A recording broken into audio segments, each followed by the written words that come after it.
സങ്കീർത്തന വചസ്സുകളിൽ പറയുന്നത് പോലെ കർത്താവ് മനുഷ്യരുടെ വിചാരങ്ങൾ അറിയുന്നു. പ്രിയമുള്ളവരെ, ദൈവത്തെ പറ്റിയോ സ്വർഗത്തെ പറ്റിയോ അവൻ്റെ സ്നേഹത്തെ പറ്റിയോ അവൻ്റെ കാരുണ്യത്തെ പറ്റിയോ ഓർക്കാത്ത ഒരാത്മാവിന് മരണശേഷം അവൻ്റെ കാരുണ്യം അനുഭവിക്കാൻ സാധിക്കുമെന്ന് നിങ്ങൾ കരുതുന്നുണ്ടോ? വിചാരങ്ങൾ അറിയുന്ന ദൈവം അതിനനുസരിച്ച് നിനക്ക് പ്രതിഫലം തരികയില്ലേ? കുഞ്ഞെ, ജീവിതം ഹ്രസ്വമാണ്. ദൈവം ദാനമായി നൽകിയതാണ്.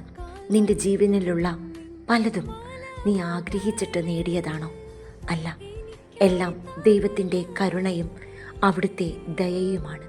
കണ്ണടയുമ്പോഴും ആ തിരുമുഖം കാണാൻ നിനക്ക് സാധിക്കണമെങ്കിൽ ദൈവത്തിൻ്റെതായിട്ട് ജീവിക്കേണ്ടതല്ലേ?